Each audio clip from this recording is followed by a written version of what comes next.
I thought for about 15 minutes there to start the game, we played very, very well. And then we seem to be having trouble closing the half. And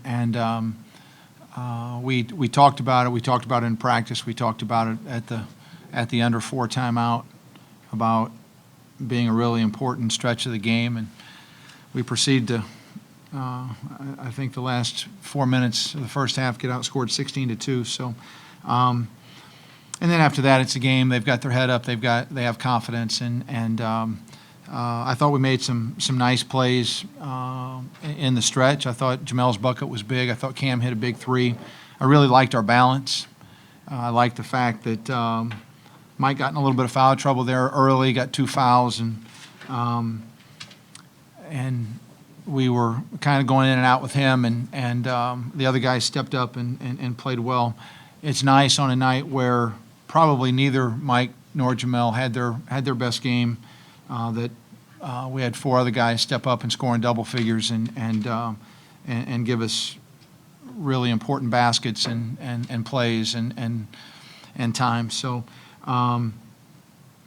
disappointing in some ways to me. Obviously, you have that kind of lead, you'd like to just put somebody away and put them out of their misery. But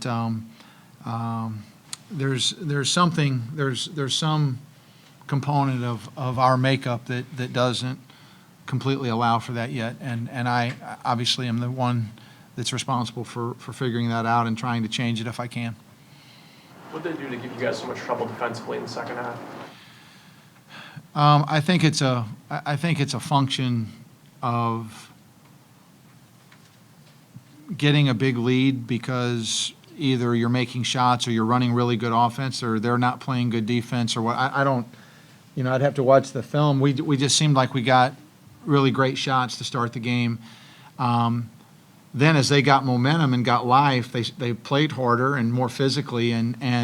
But I also think that's the part of playing with a lead. Part of the part that I'm talking about is it's easy to get tentative. It's easy to okay, they're making a run, so we need to get to the foul line, or we need to get it inside, or again, we still had 2 or 3 kind of bonehead plays. We're going to go one-on-one. We're going to try to take a set defense when there's nothing there, and so we just have to learn how to play good offense when the other team's not making it easy, when it's just not going easily and right. I'm not sure we're there yet. I don't think that as a group that we're quite there yet. We seems like we have pretty solid competitive practice sessions but more than what happened defensive or offensively, I'm more disappointed in what happened defensively the last 20 or 25 minutes of the game. That's a bigger concern to me, and felt like our defense was getting better, and now that felt like a step back. Why do you think it is, Kevin, that you guys have struggled so much here closing out halves? How much does it tie in? You talked a couple weeks back about kind of a lack of a killer instinct. How much does that tie in? I think that there's a number of factors, and I'm told Jason Richards told me they had the same trouble last year. I can't verify that, but that's what I've been told, and how they would build up a pretty good lead and get outscored at the end of the half. So there's something if that's true, and I've got to believe Jason's right. It's certainly carried on to this year, and I've got to figure out how to get it changed. And it started. We had some subs in, and they didn't get back on defense and gave up a couple layups and threw the ball away, and then we bring the starters back in, but then it continued, and so I'm not sure what it is, but we're going to have to. That's a big segment of the game, and we talk about it all the time, and we have to get that rectified. Is the switching a particular problem for you guys tonight? No, not just on one out-of-bounds play. We gave up a layup, but the switching wasn't. It was failure to guard the ball. just failure to get your butt down and stay in front of the guy that's got the ball in front of you. And we became real man conscious a lot, where we go stand next to our guy instead of being kind of in a help spot. They've got our post man isolated one time, and we've got the worst shooter that they have on the floor in the opposite corner, and they're posting us up, and we're in front, which is where we need to be. And this guy's supposed to be right back there in the lane, and he's standing over here next to this guy that can't make a shot. So I just have to do a better job of getting our guys where they're supposed to be.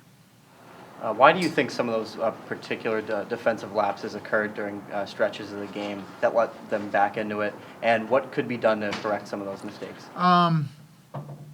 Well, I'm not going to sit in here and throw anybody under the bus. You know, I'm just going to tell you that we have to coach them better. And I do think that we have an older group that they're sometimes they're happy to hit that cruise control button when they think they can, as opposed to keeping the throttle down and trying to put somebody out of their misery. And that's a good offensive basketball team that we just played. I mean, they've been to 2 NCAA tournaments. Now that they've got Massenberg back, which he came in and hurt us, they're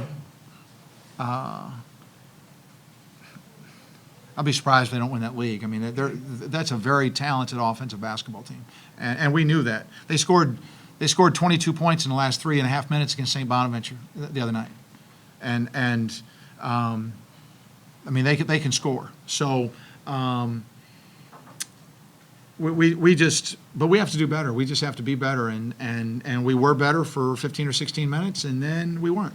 And so maybe that's what we are. Maybe we're a good team right now defensively for 15 or 16 minutes. Maybe we can, if that's true, which I hope it's not. I hope it's more than that. But if that's true, maybe we can make it 20 on Saturday. Then maybe we can make it 25 by the next game. But at some point, if we're going to be who we want to be, then we're going to have to defend for 40 minutes and not expect it to be easy on offense, because I've heard that this league can make it kind of hard on you. Haven't experienced it yet, but I've heard that this league might guard a little bit. I don't know. I haven't played in it yet, but it's what I've heard. So we'll see. What are your thoughts on how Jamel responded in the last couple of days since? Jamel responded fine. He had good practice sessions. I didn't think he played very well. I didn't think thought he was loose with the ball for one of the first times all season, and careless and casual, and made the biggest shot of the game, though. Made the biggest bucket of the game for us, and that's kind of who he can be. I mean, he's going to make big buckets for you, and I love Jamel, because Jamel's got a good heart. I like Jamel a lot, but I didn't think that he was as sharp as I thought he would be. What did you think of the 33 Perkins? He was good. He was good. He went to work in the lane, and he's a big, strong, physical guy in there. He's got 3-point range. I liked how he played tonight. As a matter of fact, I hate to say this, but I liked him better tonight than I did in any game that I saw him play on film. And I liked him on film, but I thought he was exceptional tonight. Kevin, aren't these some of the things you're talking about? When you've got such a veteran team made up of juniors and seniors, aren't these things that by now, they should know? Like you're saying, taking your foot off the pedal and not having kind of effort coming off a bad loss. I mean, aren't these things that a senior, junior-laden team should already have instilled in them?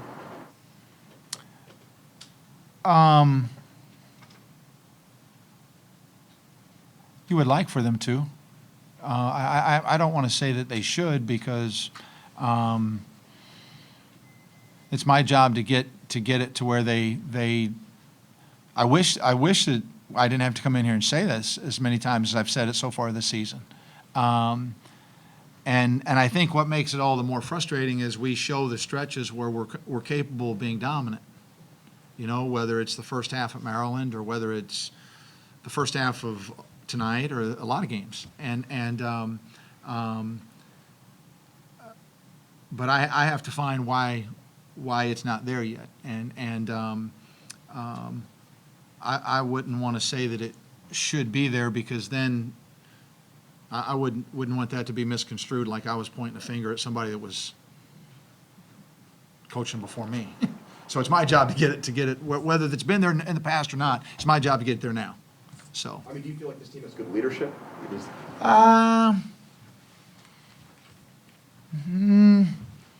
Wouldn't call it great. I wouldn't call it great. I think it's gotten better. I think that it's a work in progress, and I talked to them about it a little bit after the game tonight. I think they like each other just fine off the court and even on the court, but there's another level of chemistry and togetherness that we need to get this group to achieve. Kevin, you said you were looking for a third guy. It seems like Cam has been that guy. You got good games from Jones and Luther. Are you looking for a seventh guy so that you don't have to play some of these guys 33, 34, 35 minutes? Well, I wish our bench was, I wish I felt better about going to our bench, but I just don't think that as a whole, we're as deep as we would like to be. And so we may have to live a lot of times with 7, and unless somebody shows that they're capable of giving us the quality minutes that we need. And I thought the first time I put them in, I thought they held their own and did a nice job. I thought the second time I put them in, things started. That's when the slide started. So we need to just keep working to develop that. And my preference absolutely would be not to be playing guys 35 and 36 minutes for sure.